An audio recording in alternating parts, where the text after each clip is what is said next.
Justin Atwater who's with the advocacy who is the Advocacy Office Director, if you'd please come up. This is an information item. This is our annual report.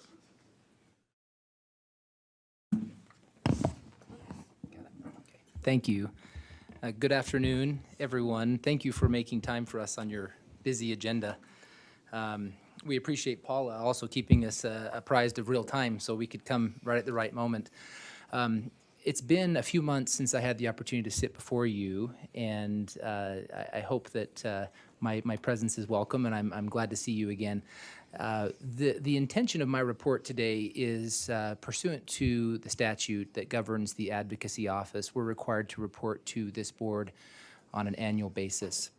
And we have just completed the advocacy, we're calling it, just as a short term, we're calling it the Protection and Advocacy Office. We worked with a marketing group to come up with something that worked to kind of remove all the superfluous words. So Protection and Advocacy Office is what we're calling ourselves going forward.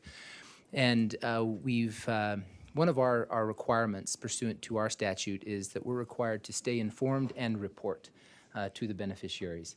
And we've with the help of Jesse Stewart, who's my assistant, spent many hours trying to fulfill that mandate, especially this first year, to create a system of reporting to the beneficiaries, and particularly this board and its oversight of the public schools beneficiary, the School for the Deaf and the School for the Blind beneficiaries, and want to provide a comprehensive view in an understandable format. So big part of my 10 or 15 minutes today, I want to show that report to you, not go through it page by page, but show you some highlights and hopefully elucidate some of the important things from the trust. We also did include in your packet, obviously not enough time today to go through it all, but if you do have time to go through it and have questions, there's contact information in the packet. Please reach out to me. We would be more than happy to meet with you individually. I commented to Paula before we came up, we tried to get the report out in as clean a version as possible to you so you could have it in your materials. We do have a few changes to it, so we'll get you the updated version by email and also a print copy so you can have that. Given that, up on the screen I just have a brief PowerPoint, and I want to scroll back and forth between that and the actual report. So this just kind of demonstrates what I'd like to show, but I do want to save some time at the end for questions. So if I can actually pull up the actual report for you here, and if you have it on your screens, if not, you can, this one. Okay, there we go. So I want to start here on page 4, 5 of the report. Okay, we've tried to, not really showing well on a full screen, we've tried to demonstrate here in a graphical format where our office fits into the trust system. So as you're all aware, and I know some of you are fairly new to this board and many of you have been involved with trust lands for a long time, but I wanted to demonstrate a holistic view of how it all fits together and how our office works. Obviously, you're all aware of CITLA and its mandate to generate revenues from the land, and CITFO's mandate, which I have in the middle, which is to generate then in turn revenues from the dollars that CITLA gives into the fund. And then lastly, we've noted, it's going to take me a minute to load, but the last diagonal there, or the last diamond there, is actually the School Land Trust Program, which Paula is the director of and overseeing the trust fund allocations in school community councils. We've shown our office off to the left because it really has a requirement from the state legislature to provide global oversight and help and assistance, advocacy, and protection to all levels throughout this process. And since we last met, we've had the opportunity to meet with all of the players here regularly, but in addition to that, some of the others that are important to you. Your committee, your Trust Advisory Committee, has welcomed us to their monthly meetings, and we've had a really great opportunity to listen to their discussions and hopefully provide some meaningful feedback as we receive day-to-day updates from these agencies and administration. So I wanted to let you know that we do participate on that committee, and they've welcomed us as an active participant, at least verbally, as part of that process, and really appreciate that and hope to continue to stay involved in that way. before we jump to financials here, this next page, we've tried to summarize 5 things that typify our office. And I wanted to say that this report, as you go through it, I think does a really good job of summarizing what we've done in these 5 regards, and specifically in generating revenues for the beneficiaries and thinking about new ways for that to happen. I'll show you in the financials here in a moment that the proportionate share of revenue going forward appears to take a shift for a period of time between CITLA and CITFO. And I want you to critically think about that as a board, because it's important for us to then analyze ways for CITLA to be more proactive and productive in their use of lands. One of the slides you'll see in here, a small graph towards the CITLA section of this report, shows the land productivity. It's a pie chart. And on that pie chart, it shows that CITLA's productivity is only 15% of the acreage for surface acres and about 20% of the acres for mineral acres. So what that means is 85 and 80% of the lands are, I don't want to use the word, but essentially worthless in the sense that they're not generating any benefit for the beneficiaries. They're not worthless in the sense they're not capable, because they're certainly capable if we take the right approach. And that, to me, as I look at this, is a major opportunity for us to encourage and help that happen. Sometimes it moves at the speed of a snail, but even if it moves at the speed of snail and takes 8 years to get those productive, I think it's important to start somewhere. And so I mentioned that because that, to me, is probably one of the most important things that we can look at as a protection and advocacy committee. So given that, maybe, Paul, I'll have you, while I pull this up, scroll down to page 23 of the annual report. What we've tried to do is, within our report, because we represent 12 different beneficiaries, we've tried to include a page for each beneficiary specific.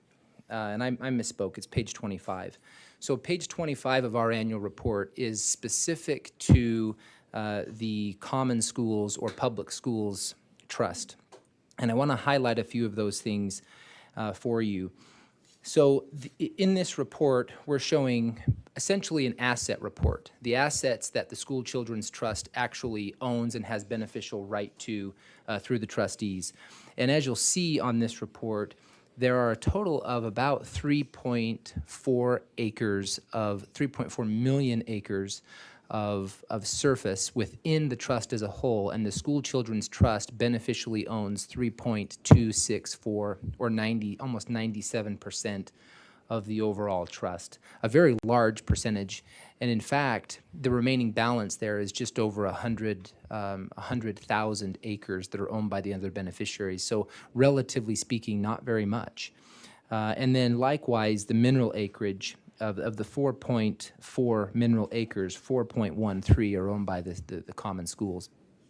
I will point out, because you have stewardship over the School for the Blind and the School for the Deaf, stewardship over those trusts, they have 4.7 surface acres, 4.7 thousand and 455 surface acres respectively. So very small relative to the whole, but still important to their funding. I also wanted to point out here, off to the right side, Paula, if you'll scroll down just a little bit, we have a fund return. This fund return percentage reflects the return that CITFO has achieved over these periods of time for the school fund respectively. We did not include a 10-year annualized amount here, but it does go back on their report, and I'll tell you just verbally that the 10-year annualized return is 9.5%. The reason I'm not showing that in our report is because I'm trying to reflect what the current scenario facilitates. As you know, CITFO was formed in 2014, and so anything that happened before 2014 would not be reflective of their current strategy. 5 years forward would be reflective of that strategy. You may also know, I think it's important to know what goals are and monitor those goals. CITFO has a stated policy goal of a CPI, Consumer Price Index, plus 2.5% goal every year. and the consumer price index is essentially a 5%. So they're targeting a 7.5% annualized return is what their day-to-day operations are targeted to achieve. So we can see that all of these metrics, the 5-year, the 3-year, and the current year, are not achieving that standard. And I wanted to point out a few justifications from them as to why that's happening, because these numbers here become critically scrutinized by all of you, by me, by the public, by all the beneficiaries, and we ask the question, why is this happening? And so, believe you me, I've asked the question and had many hours of conversations on why this is the case. And the justification, onefold, is that the mission of CITFO, and I think this is important for you to think about, is this the right mission? Their stated mission is that a long-term CPI plus 5 is more important than the prospect of current large gains. And so they're willing to say, yeah, market might be getting a 10% return on this investment. We're not going to invest in that investment because we think it's too risky. We want to make sure we have a steady 7.5% return. So that's number one, is they're not chasing big gains. They're not after what some investors might determine as sexy investments at the time. They are after a diversified portfolio. Number two, the time frame in which CITFO took control of the funds, they've largely been spending their time on diversification.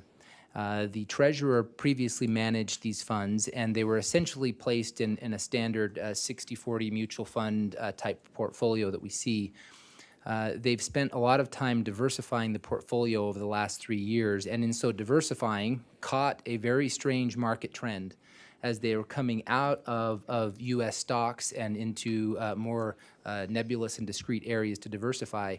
Some of those stocks that they were in before had significant gains.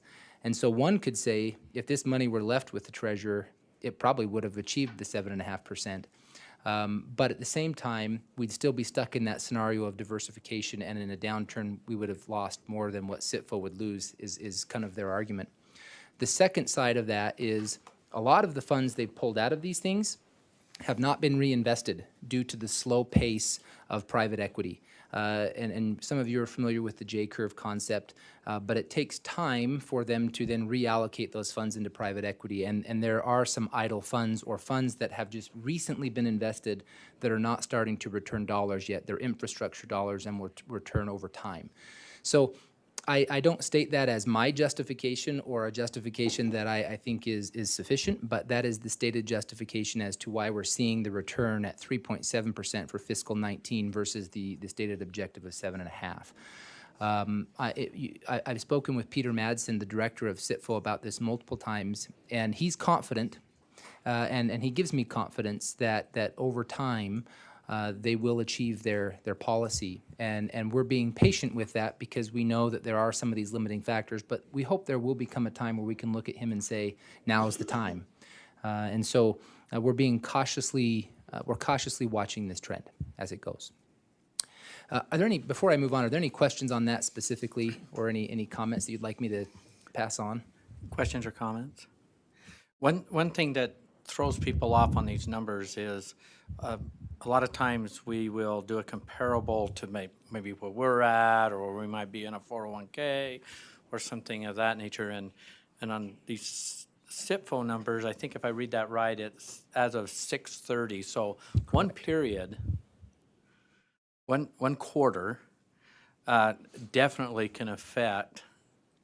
It all depends on what's happening with that within that window of time. And so it's hard to measure success unless you know what's behind it and what's in front of it, instead of just this one snapshot at a time. And so does the board have any questions on how that might work? Yeah.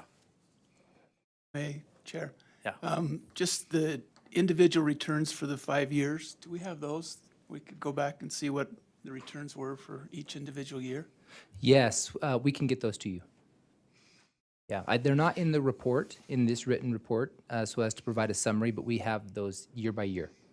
And we can actually bring you up to date as well. And as the chairman pointed out, calendar year to date, the fund is actually outperforming its policy metric. And so there are some good things happening. Thank you. Okay, Board Member Belknap, Chair, may I ask them a question? you bet.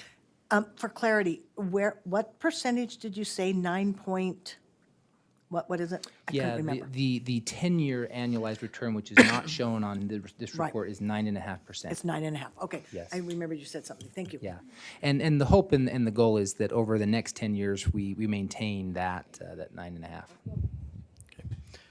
Board Member Cannon? Yes, I have a question for you. You mentioned at the beginning about the mission of CITFO, and I'm wondering who comes together to put together that mission, or who would be responsible for changing or redirecting that mission? Thank you. Really important question. And so let me give some really quick background because I know your time is precious. The Board of Trustees of CITFO, they really have one goal, and that is to establish the policy, the investment policy. And that investment policy is found on CITFO's website. And then once they've established that policy, they just let the staff do their thing within that parameter. And so that Board of Trustees annually reviews the policy and can change that policy at any time. It's a 5-member board, and those 5 members are selected by a nominating committee. And the only permanent member of that board is the state treasurer. The state treasurer is the chairman of that board, and the other 4 members are appointed by that nominating committee. The CITFO nominating committee consists of, I'll say this rather blatantly, a group of people that you have significant influence over, including my 5-member committee, of which Paula is a part of. And Paula's position, the director of the School Children's Trust Program, is a permanent member of that nominating committee. So that nominating committee has great influence as to who sits on that board. And I'll also further state that the beneficiaries have a pretty significant influence on that policy. I participate in every CITFO board meeting, also in every CITFO closed session, and I meet with the treasurer monthly. And he and I have had some very important discussions on policy and returns. And so we can have some outside influence as well. So if you have ideas on how this policy should change, we can attack it both from putting the right members on the board, but also attacking it informally with conversations about how we feel about that. Right, I'm not, excuse me, I'm not saying, but I have one. I'm not saying any other questions or comments. But you talked earlier about the land that is not creating an ROI. And previously, when this board had played a little different role than what we play today in this, we viewed that land a little differently than maybe what you stated is, because we would view that land that isn't actively producing revenue right now as a potential. It's almost like a reserve, and we viewed that land as something that we can trade later, and we left it up to the aggressive behavior of CITLA to go and try to make all of that work, trading those parcels to BLM and other places to better expand our footprint of revenue. And so it's when the previous board back in the past, we viewed that as potential revenue sources, but we certainly didn't view them as something that was, not to use your words, but I wrote it down, are these really worthless? Yeah. We viewed them as potential power in the future to trade and negotiate, and then sometimes situations occur in the future that we can't predict now that will escalate that, but we did have a great deal of trust, and we still do with CITLA to capitalize every opportunity they can and bringing those in. So,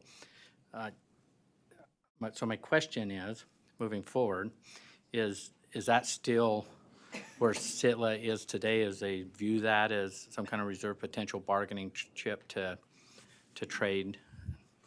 Yeah, well said, Chairman. Thank you for clarifying that. I agree with you 100% that there is extreme potential future value in these acres, the 85% that are not being utilized today. I agree with you 100%.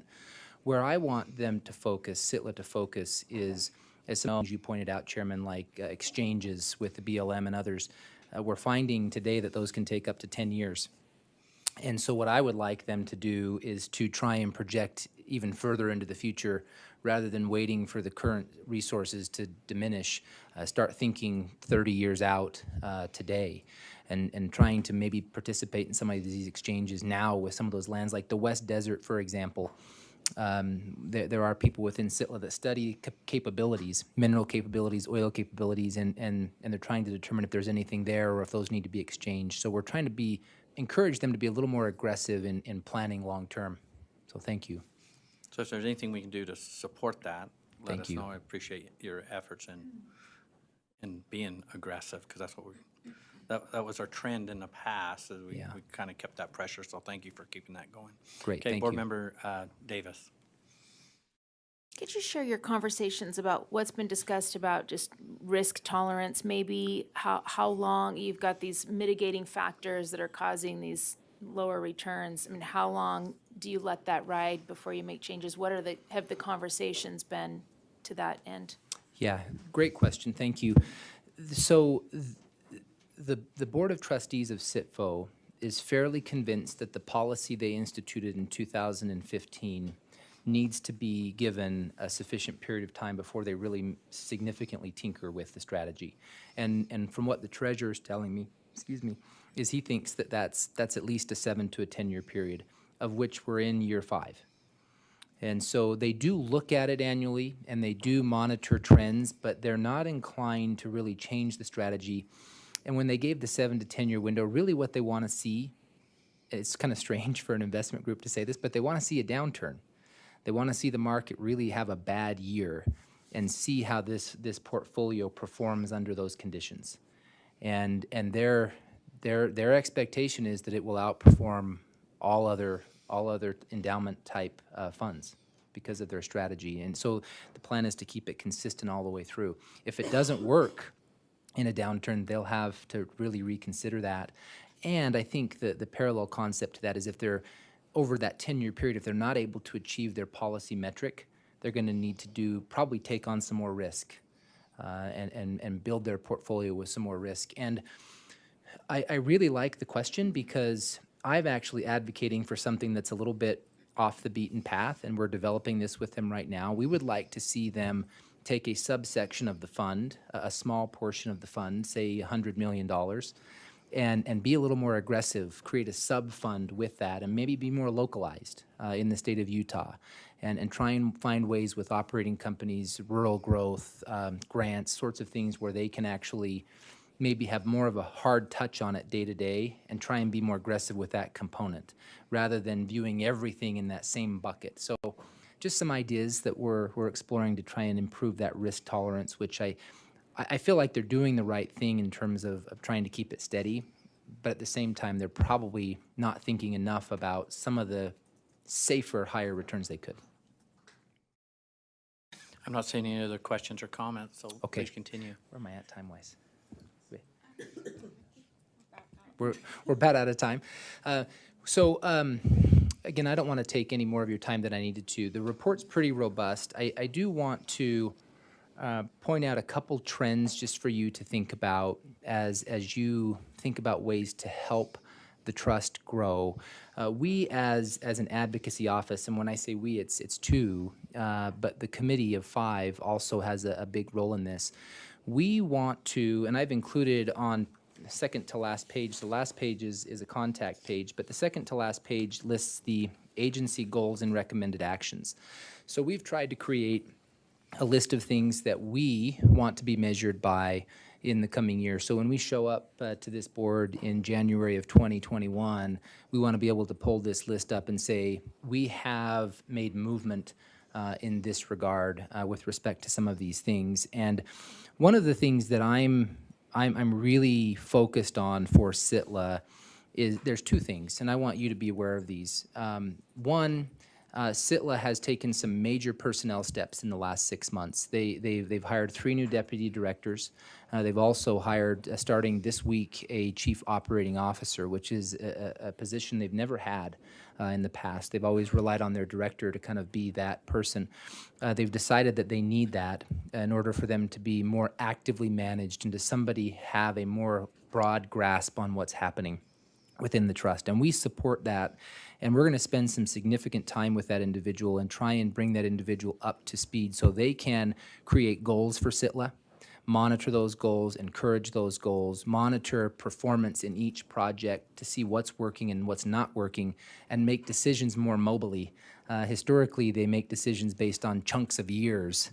We'd like to see them make decisions with respect to the land more readily, and we think that allows them to be more mobile and in return use the lands more productively. The last thing that I want to point out on this list is the second bullet point, advocating for proactive management of trust lands. That's part of that.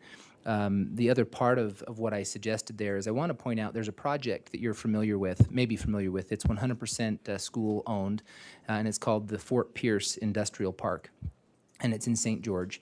And it is the very first project that Sitla has taken an active joint venture role in, where they actually own, I think, 70% of the project as an owner.